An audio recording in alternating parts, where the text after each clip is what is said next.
You, Andre? Huh? How are you? Fantastic. That's good. Fantastic. Seems like the last two games, it's been pretty much followed a pattern of Rodney, Sebo back and forth on the drives. Just kind of what are you looking for in alternating those two guys? Is there an element of preservation with Rodney to maybe not ride him too far, or just what are you trying to get with going back and forth between the two? Well, here's what I'll say. You know, everything we do, we evaluate, and we look at it closely, and so nothing's off the table. You know, we look at it, we'll make adjustments, and those guys have played well.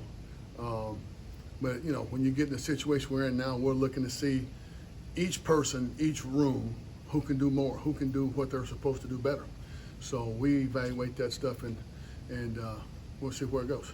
Andre, looking at North Carolina's defense, would you say they made some big improvements on that side of the ball, especially against the run this year? I'd say they're real big, for sure. Yeah, they're better. They're better. They're not an overly complicated defense, so it allows their guys to play fast, and they're talented.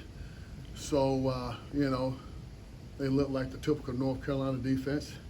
And we got a big challenge in front of us to score some points. We know their offense can score points, but we got to score some points this week. And in addition to scoring points, I mean, I have to assume time of possession is going to be pretty important this week as well. Well, scoring points is more important than time of possession. We got to get the ball in the end zone. Yeah. Well, Andre, from that standpoint, what's missing offensively? Well, you know, one of the things we got to do again, you know, we're mature. We got some guys that have a good mentality on offense, and we look at every position, we look at every room. We don't point the finger. We say, what can I do better? How can I be in more detail? And that's what we got to do. We got to be more detailed. We got to do more. while the passing game is struggling, how are you seeing your running backs contributing to pass protection and presenting themselves as options for Phil? Just like everything else, we got to get better. We got to do more. You know, the good news is we have not had any situations where we were mis-ID'd and let a guy run through. We've got to block better. You know, our quarterback has to feel comfortable in the pocket, and we're part of that. And the other thing is, when you get in the passing game, we got to make plays, and not just routine plays. Anybody here can catch a ball right in their hands. We got to make the play that's not routine, and that goes for every position. The defense loading the box against the run is nothing new. But if Cincinnati and West Virginia gone over the top a little bit as far as putting an extra guy down close? It's typical. You know, defenses match personnel normally. You put big people in the game, they put big people in the game, so that's nothing unusual. Pat said that Daniel had been kind of playing a third down back role. What makes him a good fit for that spot? Well, Daniel's really smart. The last 2 weeks, it was a scenario where some of the third down pressures were a little bit exotic. And so Daniel does a really good job of sorting it out, communicating with the line, and so that's why he was there. Do you feel like he's done a good job in that role so far? He's done a good job, yeah. When I look at Rodney, I look at a guy that looks like a power runner. He looks like a guy that he's a guy. The more you feed him, the more he wears down a defense. Does it take away from his ability to do that when you guys are splitting carries, or is that something that can still be a factor of the game if you guys are just in better positions to run the ball later? Well, let me ask you this: what makes you say that Rodney's a power back? Now, he's never been a guy who's had 20 carries in a game. True, but when I've seen him come in the late part of games when Izzy was the top running back, I've seen him continue to bowl people over. That's So did just Izzy my wear assessment. out the offense, the defense, or did Rodney wear out the defense? It's a good question. Yeah. So here's the deal. All the guys in my room are capable.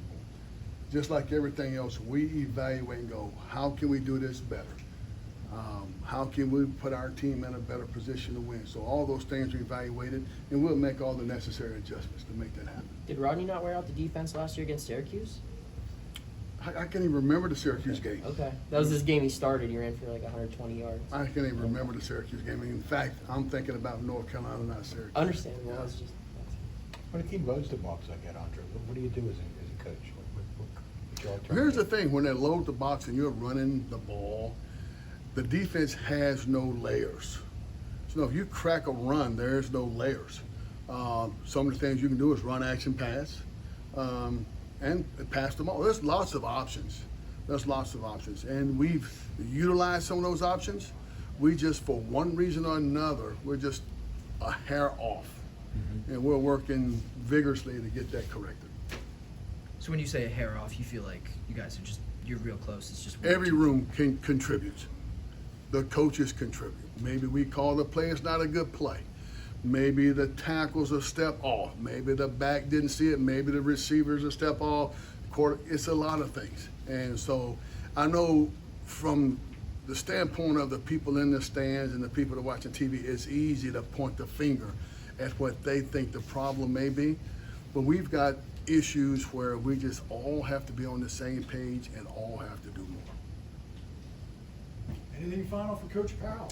Caleb's taken a lot of steps, I feel like, in the last couple of weeks as a punter. What have you seen from him that's allowed him to become such a productive weapon on fourth down? It's time. I mean, he hadn't punted much, and the more he punts and the more he gets comfortable back there, the better he'll be. What has impressed you on punt coverage and kickoff coverage so far? Well, our gunners can really run. And when you protect the punter, he can get the ball high up in the air, then there's no punts to cover, you know, and that's our goal. Fix it where there's no punts to cover. We're trying to create fair catches. And so the effort's been fantastic. Who's the fastest gunner? We got some fast guys. I don't know. It's a big good foot race. I don't know who's the fastest, but we got some guys that can run. What do you like that Kenny Johnson gives you in the return game? Kenny can run. You can't teach a guy how to run fast. And he's just like Junko. The more he does it, the better he sees it. And he's a young guy. He's not playing a ton of plays, so he's not worn out or beat up. So he's fresh when he goes in the game. He's going to make more plays as we go down the road. You watch all offense and obviously special teams. But I mean, him as a freshman, has he impressed you with his maturity and how he's come in? I mean, Yeah, since he I got mean, here? he's never on the list. He's always on time. He's always got a smile on his face. He's always coming by. He's probably in my office right now. He's coming by to see what he can do more. So, you can win with those guys. Also,